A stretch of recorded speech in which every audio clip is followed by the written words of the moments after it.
Question कर रहा है कि इनमें कौन गंगा की सहायक नदी नहीं है। तो इसके राइट आंसर हो जाएगा लोहित नदी। लोहित नदी गंगा की सहायक नहीं है, बल्कि ये आपको मिल जाएगा ब्रह्मपुत्र की सहायक नदी। जबकि बेतवा, सोन और चंबल ये गंगा की सहायक नदी है। हालांकि आप गंगा नदी को देखेंगे ठीक से तो उसमें ये जो बेतवा नदी है, ये बेतवा नदी सबसे पहले मिलता है किसमें? यमुना में। किसमें मिलता है? यमुना में। उसी तरीक़ा से चंबल नदी पहले यमुना में मिलता है और फिर ये यमुना नदी जा करके गंगा नदी में मिल जाती है। तो बेतवा और चंबल डायरेक्ट गंगा में नहीं मिलती है, पहले ये दोनों नदी यमुना नदी में मिलती है और फिर यमुना से या आगे जा कर के गंगा नदी में मिल जाती है। यानी कि यमुना ही डायरेक्ट आगे जा कर के गंगा नदी से मिल जाती है। जबकि सोन नदी जो अमरकंटक पहाड़ी से निकलती है, क्वेश्चन पूछता भी है कि सोन नदी कहाँ से निकलती है? अमरकंटक की पहाड़ी से। और सभी पहाड़ी के बारे में डिटेल से पिछले वीडियो में चर्चा किए थे। तो ये सोन नदी है, गंगा की सहायक नदी है और ये आगे जा कर के समझिए गंगा नदी में ये मिल जाती है। आप पटना के आसपास वाले क्षेत्र में देखेंगे तो वह मिल जाती है गंगा से। अब गंगा नदी के बारे में यहाँ पर आपको डिटेल से दिखा रहे हैं, उसे समझेंगे। बहुत डिटेल से यहाँ पर गंगा नदी के मैप में आपको बताएंगे कि कौन कौन नदी गंगा नदी से जा कर के मिलती है। इस मैप को देखिए, ये गंगा नदी तंत्र है, ये गंगा नदी तंत्र है। अब देखेंगे यहाँ पर कि ये जो मेन नदी है डॉट डॉट वाला, यहाँ पर देखिए कि भागीरथी है और यहाँ पे एक अलकनंदा नदी है। ये दोनों नदी मिल जाएगी एक ही जगह पर और यहाँ पर मिलने के बाद यहाँ से एक नदी बन जाएगी। इस नदी का नाम क्या हो जाएगा? तो इस नदी का नाम हो जाएगा गंगा नदी। क्वेश्चन पूछता भी है कि गंगा नदी किससे किससे मिलके बना है? तो गंगा नदी भागीरथी नदी और अलकनंदा नदी, ये दोनों नदी के मिलने से बना है। अब ये गंगा नदी देखेंगे, इसमें बहुत सारी नदी आके मिलती है। आप उसी के बगल में देखिए तो यमुना नदी एक मिलेगा। यहाँ पर देखिए यमुना नदी मिल रहा है। फिर यमुना नदी के अलावा देखेंगे आपको तो शारदा नदी, देखिए यहाँ पर शारदा नदी है, गोमती नदी है, गंडक नदी है, कोसी नदी है। यहाँ पर देखेंगे आप लास्ट में जाके दामोदर नदी, सोन नदी हो गया, बेतवा हो गया, चंबल हो गया, ये सभी कहीं ना कहीं गंगा नदी से ही जा कर के मिलती है। फिर आप इस लोकेशन को देखेंगे ठीक से तो यहाँ पर आपको एक नदी भागीरथी, इधर मिलेगा अलकनंदा और यहाँ से एक ही नदी बन जाएगी, जिस नदी का नाम क्या हो जाएगा? इस नदी के नाम हो जाएगा आपको गंगा नदी। अब इस गंगा नदी के बात करें तो गंगा नदी के बहुत सारे सहायक नदी मिलेगा, जिसमें से आपको यहाँ देखिए गोमती नदी, देखिए यहाँ पर गंडक नदी, कोसी नदी और भी बहुत सारी नदी है, उसे भी दिखाया जाएगा। यहाँ पे देखिए राम गंगा है, फिर यहाँ पर देखेंगे इसके बगल से यमुना नदी है, ये सोन नदी है, बहुत सारी नदी इसमें कम दिखाया गया है। एक और मैप में आपको दिखाया जाएगा डिटेल से गंगा नदी के बारे में। फिलहाल अभी इतना ही देखिए, अब आगे हम 1-2 मिनट के बाद डिटेल से गंगा नदी के बाकी सहायक नदी की भी चर्चा कर लेंगे। नेक्स्ट प्रश्न देखते हैं आगे हम। नेक्स्ट प्रश्न कह रहा है, अब हमारा आगे इसमें रिक्त स्थान की पूर्ति करें। तो पहला प्रश्न कह रहा है इसमें कि भारत में खारे पानी के झील डैश एवं डैश में है। तो भारत के खारे पानी का झील एक मिलेगा आपको सबसे मेन राजस्थान राज्य में। कौन मिलेगा? राजस्थान राज्य में। और एक आपको मिल जाएगा कहाँ पर? तो उड़ीसा राज्य में। कौन राज्य मिलेगा? वो उड़ीसा राज्य में। आपको झील सब दिखाएं आपको, जैसे कि आपको दिखाया इसमें चिल्का झील के बारे में, सांबर झील के बारे में। तो ये सांबर झील राजस्थान में मिलेगा, चिल्का झील उड़ीसा में मिलेगा और दोनों झील आपको मिलेगा कैसे? खारे पानी के झील मिलेगा। दोनों कैसा है? दोनों खारे पानी के झील है। अब नेक्स्ट क्वेश्चन की बात करें तो कह रहा है डैश नदी भ्रंश घाटी में बहती है। तो इसका राइट आंसर हो जाएगा नर्मदा नदी।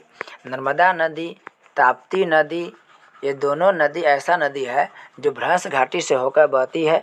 भ्रंश घाटी क्या है? तो दो पहाड़ के बीच वाले जो जो दो पहाड़ के बीच में, ठीक है, एक गड्ढा टाइप के होता है, नीचे का धंसान वाला क्षेत्र होता है, उसे बोलते हैं भ्रंश घाटी। यानी आप सही से समझेंगे, ये हो गया पर्वतीय क्षेत्र, ये पर्वतीय क्षेत्र हो गया और ये भी एक पर्वतीय क्षेत्र हो गया। इसी के बीच का जमीन क्या हो गया? धंस गया हुआ है, इसे हम लोग बोलते हैं भ्रंश घाटी। नर्मदा ताप्ती इसी श्रेणी से यानी कि इसी क्षेत्र से होकर के बहती है। आगे क्वेश्चन की बात करें तो अगला क्वेश्चन हमारा कह रहा है कश्मीर की सबसे ऊंचाई पर स्थित झील है। कश्मीर के सबसे ऊंचाई पर स्थित झील कौन मिलेगा? वुलर झील मिलेगा। वुलर झील भारत की सबसे ऊंची झील है और यह कहाँ पर है? यह जम्मू कश्मीर में है और यह मीठे पानी की झील है। इस सभी फैक्ट्स को आप याद रखेंगे। नेक्स्ट क्वेश्चन की बात करें तो कह रहा है कि भारत की लुप्त नदी का सुंदर उदाहरण प्रस्तुत करती है। तो भारत में एक नदी हुआ करता था, सरस्वती नदी। अब जब भी नदी के बारे में पढ़ते हैं तो गंगा, यमुना और सरस्वती तीनों नदी के बारे में पढ़ते हैं, लेकिन इसमें से सरस्वती नदी विलुप्त हो गई है। गंगा और यमुना नदी तो वर्तमान में है, लेकिन ये सरस्वती नदी विलुप्त हो गई है। किसी ज़माने में यानी प्राचीन काल में गंगा, यमुना, सरस्वती तीनों एक ही साथ एक ही जगह पर मिल जाती थी और ये बहुत बड़ा समझो कि संगम बनती थी। लेकिन फिलहाल सरस्वती नदी विलुप्त नदी मानी जाती है क्योंकि यह अभी नहीं है। नेक्स्ट क्वेश्चन की बात करें तो कह रहा है डैश सोन डैश की सहायक नदी है। सोन किसकी सहायक नदी है? तो सोन गंगा की सहायक नदी। आपको दिखाए थे जो गंगा नदी है उसमें डायरेक्ट सोन नदी जाके मिलती है। जैसे देखिए ये भागीरथी हो गया, अभी आपको दिखा रहे हैं, ये भागीरथी हो गया, ये अलकनंदा हो गया, दोनों मिल गई। दोनों के मिलने के बाद एक नदी सिंगल है जिसका नाम क्या है? गंगा है। इसी में बिहार में देखेंगे तो आपको एक नदी यहाँ पर मिलेगा जिसका नाम है सोन। हालांकि ये सोन नदी अमरकंटक पहाड़ी से निकलती है और अमरकंटक पहाड़ी से निकल के यह कहाँ मिलती है? गंगा में जाकर मिलती है। तो क्वेश्चन पूछा गया कि सोन किसकी सहायक नदी है? तो सोन यह हो गया गंगा की सहायक नदी। कहाँ से निकलती है? तो सोन अमरकंटक पहाड़ी से निकलती है। ये भी फैक्ट्स याद रखेंगे। नेक्स्ट क्वेश्चन की बात करें तो कि महानदी डैश और उड़ीसा से होकर बहती है। महानदी करा के डैश और उड़ीसा से होकर हुई, यानी महानदी छत्तीसगढ़, याद रखेंगे महानदी जो हो गया वो छत्तीसगढ़ और उड़ीसा से होकर के बहती है। कहाँ से? उड़ीसा से होकर बहती है। इसके बारे में एक और फैक्ट्स याद रखेंगे, दुनिया की जो सबसे लंबी बांध है जिसका नाम है हीराकुंड बांध। काफ़ी इंपॉर्टेंट प्रश्न है, इसे याद रखेंगे। हीराकुंड बांध, ये जो हीराकुंड बांध है, ये हीराकुंड बांध आपको मिलेगा कौन नदी पर? तो हीराकुंड बांध मिलेगा आपको इसी महानदी पर। और ये दुनिया की सबसे लंबी बांध है। याद रखेंगे सबसे लंबी बांध है। टोटल 4801 मीटर लंबाई में यह बांध फैला हुआ है। याद रखेंगे कितना है? 4801 मीटर। और टोटल लंबाई की बात करें तो 21 किलोमीटर, टोटल 21 किलोमीटर इस पुल के आपको क्या मिलेगा? लंबाई मिलेगा। नेक्स्ट प्रश्न की बात करें तो कह रहा है कि दक्षिण भारत की सबसे बड़ी नदी है। दक्षिण भारत की सबसे बड़ी नदी आपको बताए थे, दक्षिण भारत की सबसे बड़ी नदी हो जाएगी कौन? तो ये हो जाएगी गोदावरी नदी। कौन हो जाएगी? गोदावरी नदी। 1450 किलोमीटर गोदावरी की लंबाई है। आपको सभी जो लंबी लंबी नदी है, कुछ फेमस नदी, उनके लंबाई अभी बता रहे हैं। अब ध्यान से देखेंगे, देखिए यहाँ पर आपको कुछ नदी के जो लंबाई वाले सबसे लंबी नदी वाले हैं उसे दिखाते हैं। यहाँ पर देखिए, इसको देखिए, ये आपको काम आने वाला है। सबसे लंबी नदी इंडिया के कौन हो गई? गंगा नदी। टोटल 2510 किलोमीटर इसकी लंबाई है। हालांकि आप बहुत जगह देखें किताब में तो गंगा नदी की लंबाई मिलेगा 2525 किलोमीटर, तो वो भी ठीक है, ये भी ठीक है। यदि आपको ऑप्शन में दे 2510 तो 2510 लगाएंगे, 2525 दे तो 2525 टिक लगाएंगे। कभी भी आपको ऑप्शन नज़दीक वाला नहीं देगा कि एक 2510 दे, एक 2525 दे, एक 2530 दे, ऐसा ऑप्शन नहीं देता है। सेकेंड नंबर पर आप देखेंगे तो सेकेंड नंबर पर कौन आता है? गोदावरी नदी। ये दक्षिण भारत की नदी है और दक्षिण भारत की सबसे लंबी नदी है। उसके बाद आप देखें तो नर्मदा नदी है, इसकी लंबाई 1290 किलोमीटर है। उसके बाद कृष्णा नदी है, 1290 किलोमीटर ही आएगा। फिर आप महानदी को देखेंगे तो 890 मीटर है। फिर उसका कावेरी नदी 760 किलोमीटर है। अब एक बात और ध्यान रखना होगा आपको, जैसे एक नदी है सिंधु नदी और एक है ब्रह्मपुत्र नदी। सिंधु है और एक कौन हो गया? ब्रह्मपुत्र नदी हो गया। ये दोनों नदी के टोटल लंबाई है 2900 किलोमीटर। टोटल कितना है? 2900 किलोमीटर इसकी ऊंचाई लंबाई है। लेकिन फिर भी भारत की सबसे लंबी नदी कौन है? गंगा नदी है। सबसे लंबी नदी के रूप में हम गंगा को मानते हैं, जबकि इसकी टोटल लंबाई 25 से 10 किलोमीटर ही है। जबकि सिंधु और ब्रह्मपुत्र दोनों की लंबाई 2900 किलोमीटर है, लेकिन उसे भारत की सबसे लंबी नदी नहीं मानते। इसके पीछे रीज़न क्या है कि जो सिंधु नदी है और ब्रह्मपुत्र नदी है, वह नदी भारत से कम बहती है और यह नदी ज़्यादातर सिंधु नदी पाकिस्तान से होकर ज़्यादा बहती है और ब्रह्मपुत्र नदी ये तिब्बत वाले क्षेत्र और बांग्लादेश वाले क्षेत्र से ज़्यादा बहती है। अभी आपको दिखाएंगे, समझ में आ जाएगा लोकेशन। तो इसे देखिए, इस नक्शा को देखेंगे, इस नक्शा में आपको बहुत बातें क्लियर हो जाएगी। इस नक्शा को देखिए, ये आपको मिला सिंधु नदी। ये देखिए सिंधु नदी है। अब ये सिंधु नदी देखिए इंडिया से कम होके बह रही है। इंडिया में यहाँ से लेके मतलब यहीं तक बह रही है, लेकिन देखेंगे तो ज़्यादा इसका क्षेत्र कहाँ है, पाकिस्तान में है। इसलिए ये जो नदी है ये पाकिस्तान की सबसे मेन नदी बन जाती है। इंडिया की सबसे लंबी नदी गंगा नदी बनती है। और इसी में आप देखेंगे यहाँ पर, तो यहाँ पर आप देखेंगे तो ये ब्रह्मपुत्र नदी है, ये ब्रह्मपुत्र नदी है। ये ब्रह्मपुत्र नदी आगे जाके बांग्लादेश से होते हुए बंगाल की खाड़ी में मिल जाती है। तो देखिए यहाँ से यहाँ तक तो इंडिया में है ही नहीं, तो अधिकतर लंबाई इसका इंडिया में न होकर इंडिया से बाहर है। इसलिए गंगा नदी भारत की सबसे लंबी नदी बन जाती है। नेक्स्ट क्वेश्चन की बात करें तो कह रहा है क्या, डैश नदी को सांपो नदी के नाम से जाना जाता है। यह है ब्रह्मपुत्र नदी। ब्रह्मपुत्र नदी अभी दिखाया आपको, उस ब्रह्मपुत्र नदी को तिब्बत में, ब्रह्मपुत्र नदी को तिब्बत में सांपो नदी के नाम से जानते हैं। पर ये सांपो नदी ही था, बाद में देखिए यहाँ पर दिया भी है। ये देखिए ये जो नदी है ये सांपो नदी है, और इसी नदी को आगे जल करके इंडिया में क्या बोलेंगे तो ब्रह्मपुत्र नदी। देखिए यहाँ पर क्या होगा, ब्रह्मपुत्र नदी, यहाँ पर ब्रह्मपुत्र नदी बन गया। और यही नदी आगे जाएगी, याद रखेंगे, यही नदी जब आगे जाएगी तो बांग्लादेश में इस नदी का नाम बदल जाएगा और इसका नाम हो जाएगा बांग्लादेश में जमुना। तो देखिए इसका 3 नाम हो गया। इंडिया में ब्रह्मपुत्र नदी को ब्रह्मपुत्र कहते हैं, तिब्बत में इसका नाम सांगपो हो जाएगा, और इसका नाम बांग्लादेश में जमुना नदी हो जाएगा। गंगा के भी नाम बांग्लादेश में जाकर बदल जाता है। बांग्लादेश में जब गंगा नदी जाती है तो उसका नाम पद्मा हो जाता है। आगे हम बताएंगे। नेक्स्ट है, मार्ग परिवर्तन करने वाली नदियों में बिहार की प्रमुख नदी, ये कोसी नदी होगा। सबसे अधिक मार्ग कौन बदलती है, कोसी नदी बदलती है। इसलिए बिहार के शोक कोसी नदी को कहा जाता है। क्वेश्चन खूब पूछता है, कोसी नदी को बिहार के शोक क्यों कहते हैं, क्योंकि यह हर वर्ष बाढ़ लाता है और प्रत्येक वर्ष बाढ़ लाने की वजह से लाखों करोड़ों की क्षति पहुंचाता है, इसलिए इसे बिहार के शोक कहते हैं। हालांकि इस नदी पर 1955 में एक बांध बना दिया गया, जिसकी वजह से बाढ़ के खतरा थोड़ा बहुत कम हुआ है। और 2008 में, याद रखेंगे 2008 में, सन 2008 में कोसी नदी द्वारा जो बाढ़ लाया गया था वो काफ़ी भयंकर बाढ़ था, और यह बाढ़ कुशहा नमक क्षेत्र पर था। कुशहा नमक बांध के टूटने से आया था। तो सभी एक्स्ट्रा फैक्ट्स भी आप लोग ध्यान रखेंगे। नेक्स्ट क्वेश्चन कर रहा है, गंगा नदी की लंबाई। तो गंगा नदी की लंबाई कितना है, 2525 किलोमीटर कहिए तब, या 2510 किलोमीटर। आपकी किताब में 2510 है तो आप 2510 टिक लगाएंगे। कहीं कहीं 2525 देता है तो वो भी आंसर सही है। आपको गंगा नदी के बारे में अब डिटेल से बता रहे हैं। एक मैप को देखेंगे ठीक से, उस मैप के माध्यम से आपको सब कुछ आसानी से याद हो जाएगा। इस मैप को देख के ठीक से, यहाँ पर आप देखेंगे तो इस क्षेत्र को देखिए, यहाँ पर देखने से आपको ये मिला एक भागीरथी नदी, और भागीरथी नदी में ये जो नदी है ये हो गया आपको अलकनंदा नदी। ये दोनों नदी के मिलने से कौन नदी बना, गंगा नदी बना। अब ये गंगा नदी देखिए ध्यान से, फिर से आप समझेंगे। यह हो गया आपको भागीरथी नदी, ये अलकनंदा नदी, दोनों मिल गया।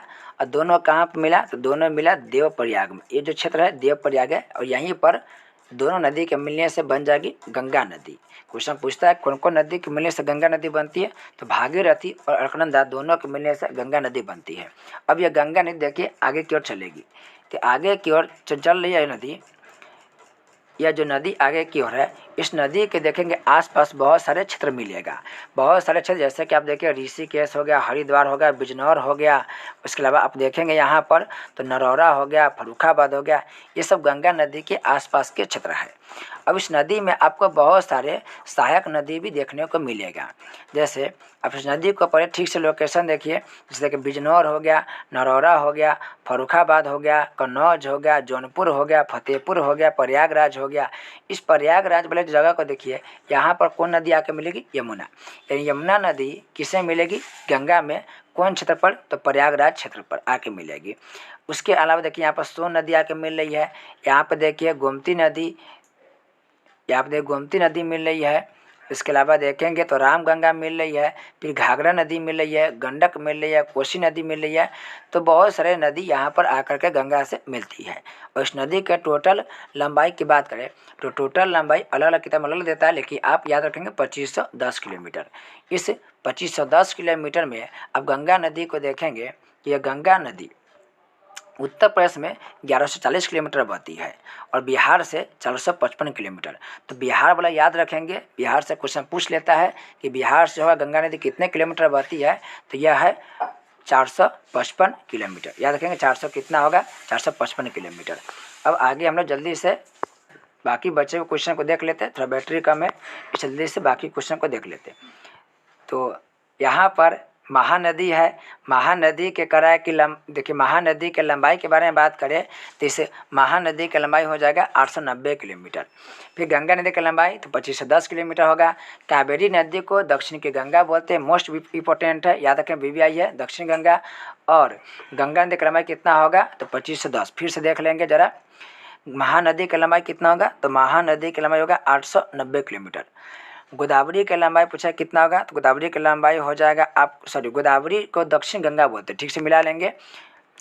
महानदी की लंबाई 890 किलोमीटर, गोदावरी को दक्षिण गंगा को बोलते हैं और दक्षिण भारत की गंगा कावेरी को बोलते हैं, दक्षिण भारत की गंगा कावेरी को बोलते हैं। फिर आपको कावेरी नदी की लंबाई पूछा है तो कावेरी नदी की लंबाई 760 किलोमीटर और गंगा की लंबाई तो 2510 किलोमीटर है। इस तरीक़ा से हमारे जो तीसरा चैप्टर अफवाह प्रारूप वो समाप्त होता है। किसी और वीडियो में हम लोग बाकी क्वेश्चन की भी चर्चा करेंगे। आपका सबसे मोस्ट इम्पोर्टेंट यहीं पर है गंगा नदी के बारे में। इस गंगा नदी को ध्यान से देख लेंगे, हर एक क्षेत्र को आप लोग बड़ी गहराई से देखेंगे क्योंकि यहाँ से सबसे अधिक क्वेश्चन पूछता है। देखिए यह गंगा नदी जब बांग्लादेश में चल जाएगी तो बांग्लादेश में इसका नाम क्या हो जाएगा, पद्मा नदी पड़ जाएगा। और ब्रह्मपुत्र नदी जब आएगी कौन बांग्लादेश में तो उस ब्रह्मपुत्र नदी का नाम हो जाएगा जमुना नदी। याद रखेंगे जमुना नदी किसका नाम हो जाएगा तो ब्रह्मपुत्र नदी के। और यही दोनों नदी जब मिल जाएगी तो उसका नाम हो जाएगा मेघना। तो ये जो मेघना नदी है वो गंगा और ब्रह्मपुत्र नदी के मिलने से बनता है, लेकिन बांग्लादेश में मेघना एक नदी है। इस नदी में इस मेघना नदी में ये पद्मा नदी मिलती है और कौन मिलेगी तो जमुना नदी मिलेगी। तो ये सब ध्यान रखेंगे। फिर आप लोग इस लोकेशन को भी ध्यान रखेंगे। गंगा की लंबाई सबसे अधिक है, गोदावरी के 1450 किलोमीटर है। गोदावरी दक्षिण भारत की सबसे लंबी नदी है। फिर यहाँ पर आपको झील बताते, एक बार और झील का रिपीट करवा देते हैं। झील से क्वेश्चन पूछता है, जो भी इंपॉर्टेंट झील के बारे में बताया जा रहा है उसे आप कॉपी में नोट करते जाएंगे या इसका आप स्क्रीनशॉट ले लेंगे, यहीं से क्वेश्चन पूछा जाता है। तो सबसे मैंने हो गया डल और वुलर झील, ये दोनों झील आपको कहाँ मिलेगा, जम्मू कश्मीर राज्य में मिलेगा। याद रखेंगे डल और वुलर झील कहाँ मिलेगा, जम्मू कश्मीर राज्य में मिलेगा। फिर उसके बाद देखेंगे यहाँ पर तो पंचभद्र झील मिलेगा आपको कहाँ, यहाँ देखिए यह पंचभद्र झील उतना इंपॉर्टेंट नहीं तो छोड़ देंगे इसको। यहाँ पर आप देखेंगे तो महाराष्ट्र में लोनार झील मिल गया, मध्य प्रदेश में भोजताल मिल गया, यहाँ पर उड़ीसा में चिल्का झील मिल गया, पुलिकट हो गया आंध्र प्रदेश में। फिर उसी के अगल बगल में देखें तो करोरी झील मिल गया। उसका देखिए मणिपुर में लोकटक झील हो गया। यहाँ पर देखेंगे तो सांगपो झील हो गया आपको कहाँ पर, सिक्किम में। ये सभी झील याद रखेंगे। इसके अलावा आप देखेंगे तो यहाँ पर जितना भी ताल तलैया वाला क्षेत्र है ये आपको उत्तराखंड में मिलेगा। उत्तराखंड में बहुत सारा झील मिलेगा जिसके लास्ट में आपको क्या मिलेगा, ताल शब्द आएगा। तो ये सब ध्यान रखेंगे। कभी कभी रेणुका झील से भी क्वेश्चन पूछा गया हिमाचल प्रदेश में, तो ये भी ध्यान रखेंगे। आपको 4-5 झील याद रखना है, लेकिन जो भी झील यहाँ पर दिया गया है यदि आप इसे याद रखते हैं तो आपके लिए और विशेष बात है, अच्छा बात है। आगे आप इस नक्शा को देख लिए, आपको डिटेल से बता दिया है। बहुत सारे नदी यहाँ पर गंगा नदी में आके मिल रही है और क्वेश्चन पूछा जाएगा यहीं पर आपसे कि गंगा नदी कहाँ पर जाकर के मिल जाती है, तो ये बांग्लादेश के आगे जाकर के बंगाल की खाड़ी में ये गंगा नदी बंगाल की खाड़ी में जाकर के मिल जाती है।